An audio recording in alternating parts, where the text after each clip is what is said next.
오늘 시편 7편은 무엇인가 심상치 않습니다. 제목부터가 이렇게 돼 있습니다. 다윗의 시가연, 베냐민인 부시의 말에 따라 여호와께 드린 노래라고 특별히 다른 제목들, 예를 들어서 다윗의 시라고만 되어 있지 않고 뒤에 길게 붙어있는 말이 있습니다. 사실 베냐민인 부시의 말에 따라 여호와께 드린 노래라는 제목은 사실 학자마다 여러 가지 견해들이 있지만 중론은 우리에게 전해져 내려오지 않은 어떤 전승에 속한 자료라고 보고 있습니다. 물론 성경에서는 부시 또는 구스라는 말이 들어가 있지만 딱히 이 시편 7편에 떨어지는 내용이 들어가 있는 본문이 없기 때문입니다. 많은 학자들이 제목에 붙어져 있는 것들은 제가 주일날에도 설교한 바가 있듯이 최초의 주석으로 보는 겁니다. 이 시편 7편을 읽을 때 제목에 따라서 시편을 같이 읽으면 하나님의 말씀이 가장 잘 드러낸다라고 최초의 주석을 달아놓은 것과 같다고 할 수 있습니다. 이 배경이 되는 말씀은 딱 맞춰서 떨어지는 것은 아닙니다. 사무엘상 22장 7절 사울이 곁에 선 신하들에게 이르되 너희 베냐민 사람들아 들으라.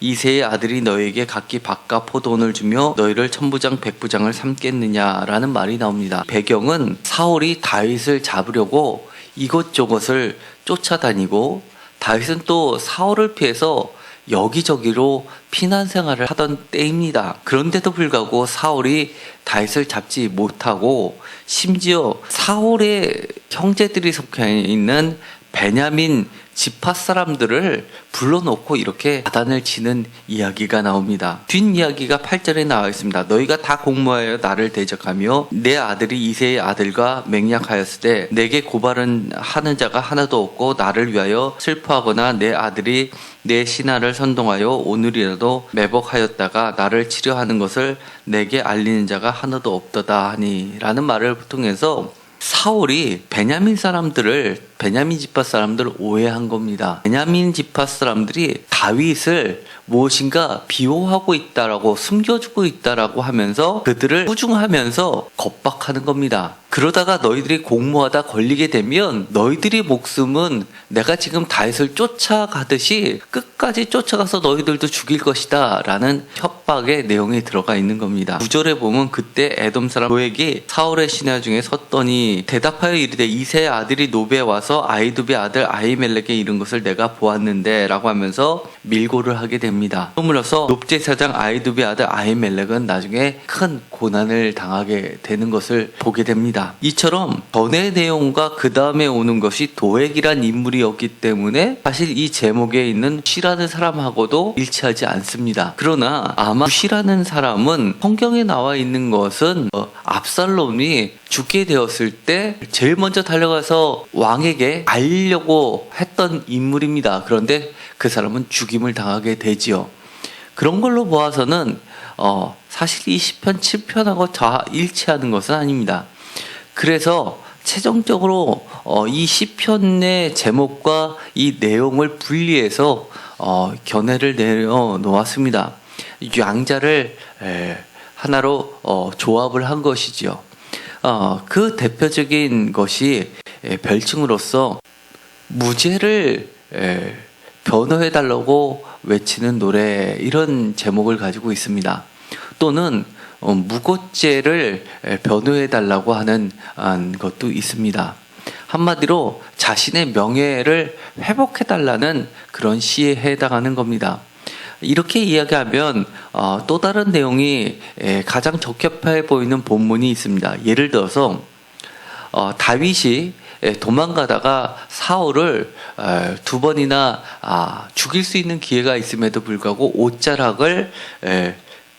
옷자락만 베어서 그것을 증거로 해서 사울에게 이야기하는 장면이 있습니다. 나는 당신이 나에게 악을 여러 차례 행하였지만 저는 하나님이 두려워서 한 번도 당신에게 악을 행한 적이 없습니다 라고 나의 무고를 죄가 없음을 변호하는 것에 나오게 됩니다. 나의 의와 나의 성실함을 따라 나를 심판하소서라는 7장 8절의 내용과 다윗이 그렇게 하나님 앞에서도 의로우니 사울 당신도 나의 의를 따라서 나를 용서해달라, 나를 죽이려는 것을 물려달라 하라는 내용하고는 어느 정도 일치하게 됩니다. 어쨌든 간에 이 7편을 읽을 때는 무엇인가 원통함을 당하고 그 원통함 때문에 내 생명까지도 위협을 당하는 그 배경을 두고 읽을 필요가 있습니다. 1절에 보면 이렇게 되어 있습니다. 여호와 내 하나님이여 내가 주께 피하오니 나를 쫓아오는 모든 적들에게서 나를 구원하여 내소서라고 일단은 탄원을 합니다. 그 탄원의 내용이 2절에 보면 너무나 절박합니다. 건전할 자가 없으면 그들이 사자같이 나를 찢고 뜯을까 하나이다 라고 이야기합니다. 표준세 번역은 이렇게 이야기를 합니다. 그들이 사자처럼 나를 찢어 발기어도 나의 목숨 건져줄 사람이 없을까 두렵습니다. 정말 이 목숨이 경각에 놓여 있을 뿐만 아니라 정말 자기를 도와줄 사람도 아무도 없는 그런 절박한 상황이라는 것을 내포하고 있습니다. 그런데 그것이 다른 것도 아니라 사자같이 나를 찢어 발기는 그런 상황이라는 겁니다. 얼마나 무섭고 두렵겠습니까? 혹시 여러분들은 이런 두려움을 느껴본 적이 있습니까?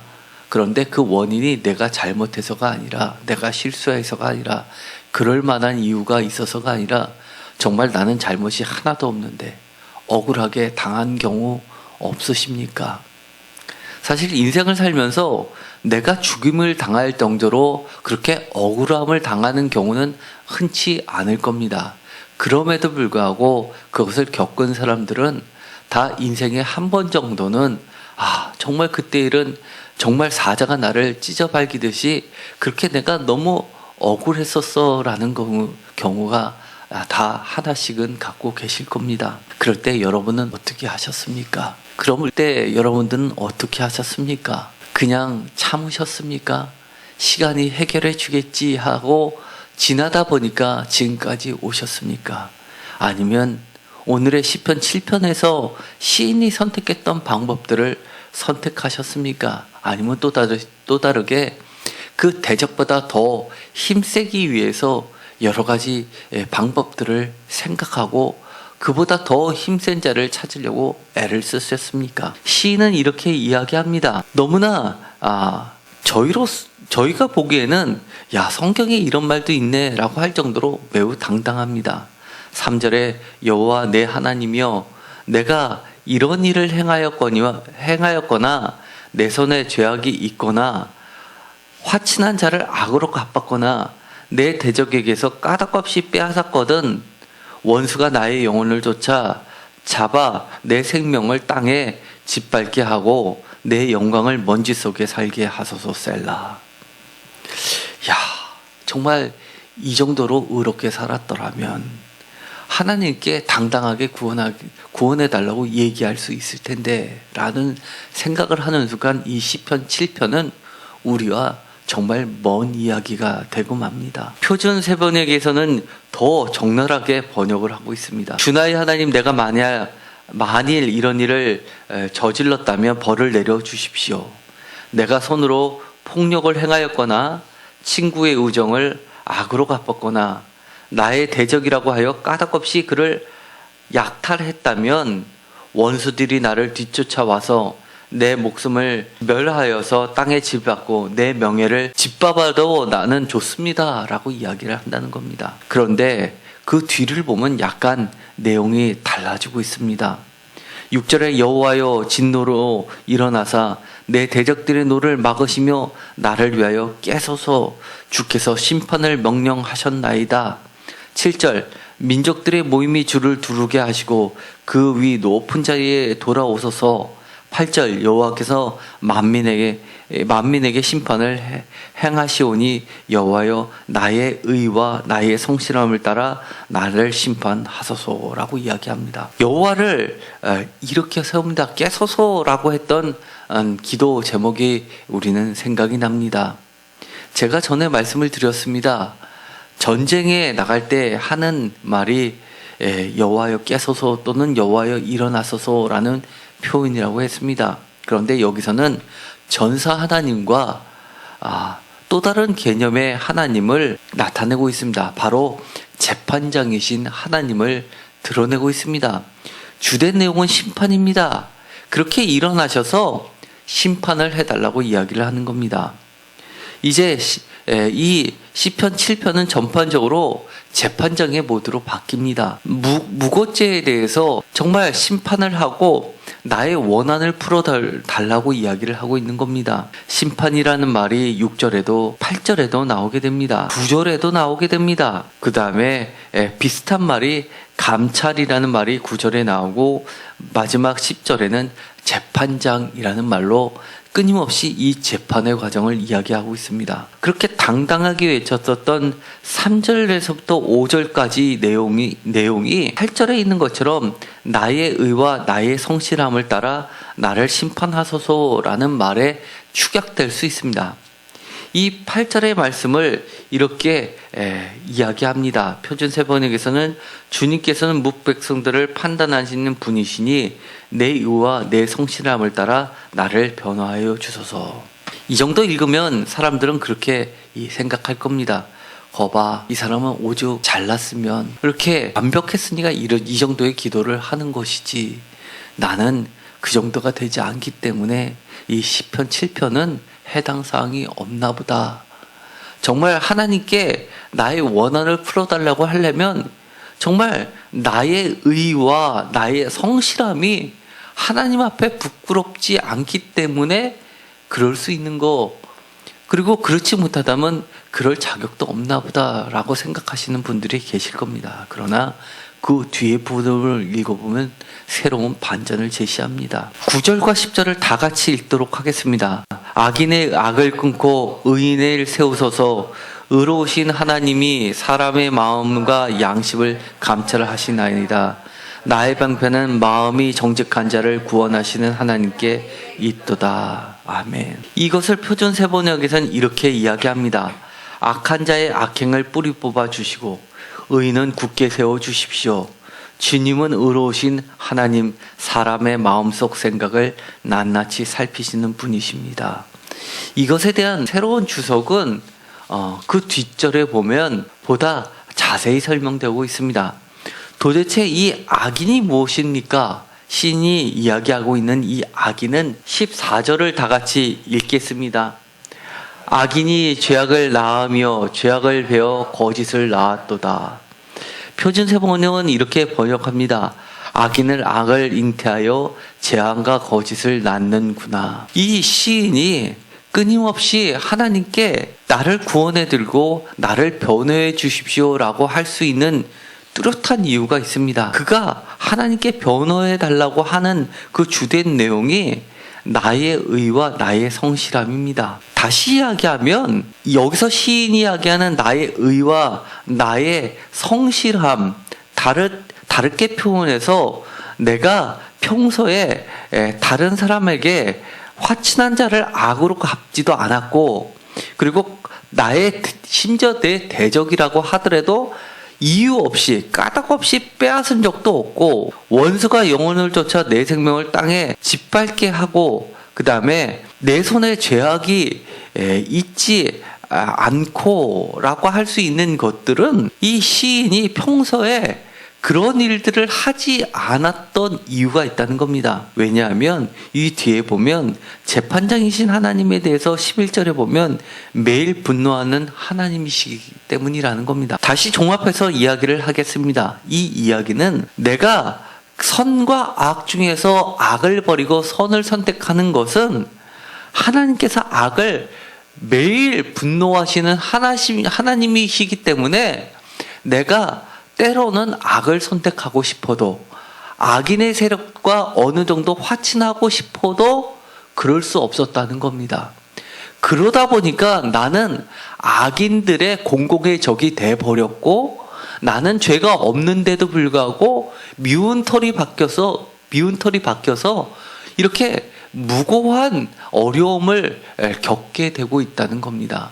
나의 무죄를 하나님께서 변호해 주시지 않으면 나는 이 세상에 살 수 없고 죽을 수밖에 없다라고 하소연을 하고 있는 겁니다. 우리가 세상에 살다 보면 정말 깨끗하게 사는 게 더 어려운가요? 적당히 섞여 살고 화친하면서 사는 게 더 어려운가요? 정말 깨끗하게 사는 것이 훨씬 더 어렵습니다. 거의 불가능합니다. 그럼에도 불구하고 의인은, 저자는 매일 분노하시는 하나님 때문에, 그리고 하나님은 의로우신 재판장이기 때문에 내가 어느 정도 손 잡고 싶어도 잡지 않고 하나님만을 의지하며 살았다는 것을 얘기하는 겁니다. 그렇기 때문에 하나님의 의인을 세우소서라고 하는데, 의자 옆에 인자를 작은 글씨로 써 있는 게 개역 개정에 포함되어 있을 겁니다. 여러분의 성경책에도 원문에는 의를 세우소서라고 되어 있다는 겁니다. 그 이야기는 뭐냐면, 내 의와 내 성실함은 사실은 나의 도덕적인 올바름이 아니라 하나님의 의가 세상에 평만해지기를 바라고 또 그것을 믿고 있고, 그렇기 때문에 내가 그것을 쫓아가는 한 사람이기 때문에 하나님께서 그 의를 세우신다는 믿음 안에 살고 있기 때문에 그런 하나님을 의지한다는 것이 되는 겁니다. 다시 이야기하면 내 의가 아니라, 정확하게 얘기하면 내 의는 하나님의 의를 닮아가는 의입니다. 무슨 말씀인지 아시겠습니까? 내가 도덕적으로 완벽한 그 의를 얘기하는 것이 아니라 하나님의 성품이 옳기 때문에 내가 부족해도 내가 전심을 다해서 애쓰면서 공공의 적이 되는 한이 있더라도 그것을 붙잡고 나아가는 의라는 겁니다. 그렇기 때문에 나는 의인이라고 내세울 수는 없어도 하나님의 의를 세우시기 위해 악인과 악을 끊고 살아가는 사람, 의인이라고도 이야기할 수 있는 겁니다. 그렇기 때문에 이 시인은 분명히 이렇게 이야기합니다. 악인의 악을 끊어달라고 이야기를 하는 겁니다. 왜냐하면 내가 그 악인들처럼 어느 정도 세상과 타협하고 산다면 분명하게 이렇게 자기도 되기 때문이라는 겁니다. 이미 14절에 이야기했습니다. 악인이 죄악을 낳으며 재앙을 베어 거짓을 낳았도다. 내가 아까 조금이라도 손을 잡는 순간 나도 모르는 사이에 악이 악을 낳고 죄악을 낳고 그리고 재앙을 잉태하게 되는 것을 알기 때문에, 그렇기 때문에 내가 감히 잡을 수 없다는 것을 이야기합니다. 17절을 이렇게 고백하는 겁니다. 다 같이 읽겠습니다. 내가 여호와께 그의 의를 따라 감사하며 지존하신 여호와의 이름을 찬양하리로다. 아멘. 내가 누구의 의를 따라 라고 이야기합니까? 그의 의를 따라, 여호와의 의를 따라 감사하며 라고 이야기할 수 있는 겁니다. 여호와의 의를 따라 사는 자, 여호와의 의가 세상에 편만해지기를 바라기 때문에 지금 작은 모양의 악과도 손을 잡지 않고 잉태의 기회조차도 박탈시키려는 이 의인의 성실한 노력, 부단하게 나의 생명의 위협을 느끼는 순간에서라도 나를 구원해 줄 수 있는 사람이 아무도 없을까 두려운 상황이라 하더라도 그들에게 손을 내밀지 않는 의인이라는 것을 이야기합니다. 그럴 때 하나님께서 일어나셔서 하나님께서 심판해달라고 이야기하는 겁니다. 의로우신 재판장이라고 이야기할 수 있는 겁니다. 우리가 오늘도 세상을 살아갑니다. 내일 어떤 일이 우리에게 닥칠지 모릅니다. 그러나 분명한 것은 있습니다. 내일도 끊임없이 악은 우리에게 유혹해 옵니다. 악이 죄악을 낳을 것이라, 또 재앙을 잉태할 것이라는 것을 숨기면서 우리에게 다가오고 있습니다. 그럴 때마다 하나님의 의를 따라 감사하며 지존하신 여호와의 이름을 찬양할 수 있도록 우리가 그 악과 결연하게 태도를 취하면서, 비록 내가 손해를 보는 한이 있어도, 내가 비록 위협을 당하는 한이 있어도 하나님의 의를 붙잡으시기 바랍니다. 하나님께서 그런 자들을 의인이라고 불러주신다는 것을 분명하게 기억하시기 바랍니다. 사실 이 시편 7편의 내용하고 매우 비슷한 내용이 시편 9편과 시편 10편에 더 자세하게 나타나고 있습니다. 예를 들어서 시편 7편 9편에 보면 이렇게 되어 있습니다. 다 같이 읽겠습니다. 시편 7편 9편입니다. 악인의 악을 끊고 의를 세우소서. 의로우신 하나님이 사람의 마음과 양심을 감찰하시나이다. 이것이 시편 10편 4절입니다. 악인에 대해서 분명하게 이야기합니다. 다 같이 읽겠습니다. 악인은 그의 교만한 얼굴로 말하기를 여호와께서 이를 감찰하지 아니하신다 하며 그의 모든 사상에 하나님이 없다 하나이다. 이 악인을 이야기할 때 우리가 시편 7편에서도 끊임없이 이야기하는 건 의인과 악인의 사이에서 재판장이신 하나님께서 하나님의 의를 선포해 달라는 거였습니다. 그 악인을 시편 10편에서는 이렇게 이야기합니다. 여호와께서 감찰하지 아니하신다. 하나님이 없다라고 하는 자들이 악인이라는 겁니다. 또한 11절에도 이렇게 이야기합니다. 다 같이 읽겠습니다. 그가 그의 마음에 이르기를 하나님이 잊으셨고 그의 얼굴을 가리셨으니 영원히 보지 아니하시리라 하나이다. 아멘. 하나님이 잊으셨고 그의 얼굴을 가리셨으니 영원히 보지 아니하신다라고 하는 자들이라는 겁니다. 무엇이 공통점입니까? 시편 7편 9편에 7편 9절에 이렇게 이야기하는 자들이 악인입니다. 마음과 양심을, 사람의 마음과 양심을 하나님은 감찰하지 않는다 라고 하는 자가 악인이고, 반대로 의인은 하나님은 사람의 마음과 양심을 감찰하시는데 11절에 보면 매일 감찰하시는 분이라는 겁니다. 그런데 시편 10편에 보면 하나님은 영원히 보지 아니하신다라는 이 말은 매일 보지 아니하신다라는 말로도 바꿀 수 있는 겁니다. 뿐만 아닙니다. 시편 9편 12절입니다. 시편 9편 12절에도 이렇게 이야기합니다. 다 같이 읽겠습니다. 피 흘림을 신문하시는 이가 그들을 기억하시며 가난한 자의 부르짖음을 잊지 아니하시는도다. 하나님은 잊지 아니하시는 분이라는 겁니다. 그런데 하나님은 잊으셨다라고 주장하는 자들이 시편 10편 11절에 그가 그의 마음에 이르기를 하나님이 잊으셨고 그의 얼굴을 가리셨으니 영원히 보지 아니하신다라고 하기 때문에 그들은 가난한 자들을 빼앗고 그리고 약탈하고 그리고 억울하게 하고 있다라고 하는 겁니다. 이 가난한 자에 1번 되어 있고 각주에 보면 이렇게 되어 있습니다. 겸비한 자라고 되어 있습니다. 겸비하는 자가 누굽니까? 의인입니다. 이쯤 되면 우리가 이 시편 7편에서 이야기하는 것을 분명히 알 수 있습니다. 도덕적으로 올바른 사람입니까? 문제가 전혀 없는 사람입니까? 그거 아닙니다. 우리처럼 매우 연약하고 건들면 쉽게 부서질 것 같은 그렇게 힘없는 자들입니다.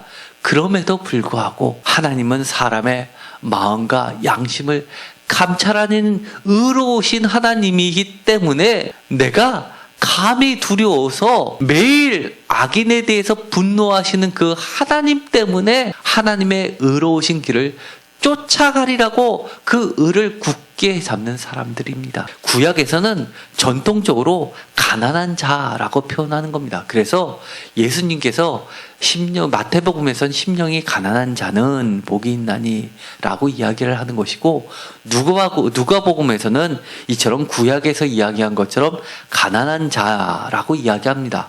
그러나 유대교의 관점에서는 마태복음에서는 누가복음에 가난한 자라는 표현을 이처럼 각주하고 시편에서 이야기한 겸비한 자처럼 마음이 가난한 자로 바꾸어 번역한 겁니다. 사실 구약에서 유대교의 전통 가운데서는 가난한 자는 정말 가난한 자이기도 하지만 마음이 가난한 자이기도 합니다. 우리가 정말 하나님 뜻대로 살다 보면 손해볼 때가 너무나 많습니다. 정말 힘 있는 자들 때문에 우리가 억울하게 공공의적이 돼서 빼앗길 때도 너무 많습니다. 그럼에도 불구하고 하나님은 악에 대해서 매일 분노하시는 분이라는 것을 두려워하기 때문에 우리가 그들과 손을 잡지 않는 겁니다. 이 시편 10편에서는 중심되는 내용이 있습니다. 악인의 명확한 규정을 하고 있습니다. 하나님을 믿지 않는 자입니까? 이 시편 10편은 그렇게 이야기하지 않습니다. 하나님의 존재를 부정하는 자입니까? 시편 10편은 그렇게 이야기하지 않습니다. 하나님의 존재를 인정하는 자입니다. 소위 그들이 이야기하기에 자기들은 하나님을 믿는다고 이야기할 겁니다. 그러나 하나님을 실질적으로 부정하는 자입니다. 실존적으로 매일매일 하나님을 부정하는 자입니다. 하나님은 존재하지만 우리들의 일상적인 생활 가운데서는 하나님이 개입하시지 않는다고 생각하는 자들이라는 겁니다. 그러나 시편 7편에서 이야기하는 의인은 어땠습니까? 매일매일 악에 대해서 분노하시는 하나님이라는 사실을 오늘 우리가 살고 있는 이 생활 가운데 존재하시고 활동하시고 개입하시고 보고 계시고 언젠가는 분명하게 심판하시는 하나님이기 때문에 내가 나를 대적하는 사람이라 하더라도 까닭없이 빼앗지 않았다고 이야기를 합니다. 나를 미워했던 사람, 나에게 대적했던 사람한테는 정말 은근슬쩍 내가 힘 있을 때는 그들에게 보복하고 싶은 마음이 있는데도 불구하고 하나님이 정말 우리 삶 가운데 실존하고 존재하신다는 것을 믿기 때문에 그럴 수 없었다라고 고백하는 자가 의인이고 참된 신앙인 겁니다. 우리가 하나님을 믿어도 이제는 잘 믿어야 됩니다. 하나님의 존재를 인정한다고 다 크리스찬입니까? 그렇지 않다는 것을 분명히 아시기 바랍니다. 시편 2편을 할 때 신앙의 첫 번째 조건, 하나님을 두려워하느냐 두려워하지 않느냐, 그것이 신앙을 갈라놓는다고 말씀을 드렸습니다. 하나님을 두려워하지 않으면 그는 신앙이 없는 자입니다. 오늘 시편 7편을 보시면서 저는 여러분과 제 자신에게 격려해 주고 싶습니다. 하나님은 매일매일 우리 삶 가운데 우리를 변호해 주시는 분입니다. 그렇기 때문에 내가 지금 아까 어느 정도 손을 잡고 싶더라도 그 악을 잡는 순간 나도 모르게 또 다른 죄악을 낳게 되고 재앙을 잉태하게 된다는 사실을 깨닫고 내가 비록 공공의 적이 되는 한이 있더라도 하나님의 의를 따라서 하나님의 의가 세상에 편만하게 되는 그 하나님의 나라를 꿈꾸면서 끝까지 나의 성실함과 나의 하나님의 의를 굳게 붙잡으시면서 하나님의 심판을 기다리시는 저와 여러분이 되시기를 간절히 소망합니다. 기도하고 마치기로 하겠습니다. 하나님 감사합니다. 때로는 우리가 억울할 때가 있습니다. 하나님을 믿는다는 게 이렇게 힘든가? 세상 사람들은 다 그렇게 살지 않는데 크리스찬들이라고 다 이렇게 사는 것 아닌데 적당히 손잡고 싶은 때가 있습니다. 그럴 때마다 그 숨겨진 진실, 악은 악을 낳고 재앙을 잉태한다는 사실을 깨닫게 하시고 하나님의 의를 따라서 우리들의 성실을 다해서 하나님의 의를 붙잡는 의인이 되게 하여 주옵소서. 정말 가난한 자가 되게 하여 주옵소서. 겸비한 자가 되게 하여 주옵소서. 언젠가 하나님께서는 분명하게 심판하여 주실 줄 믿습니다. 우리들을 높여주실 줄 믿습니다. 우리의 얼굴을, 우리의 명예를 되찾아 주실 줄 믿습니다. 하나님께서 모든 것을 갖고 계신 하나님, 우리들의 부도 하나님께서 책임져 주실 줄 믿습니다. 하나님께서 요구하시는 것 한 가지, 하나님의 의를 따라 하나님을 붙잡느냐 안 붙잡느냐를 그것만을 생각하면서 나아가는 우리들 되게 하여 주옵소서. 예수 그리스도의 이름으로 기도드렸습니다. 아멘.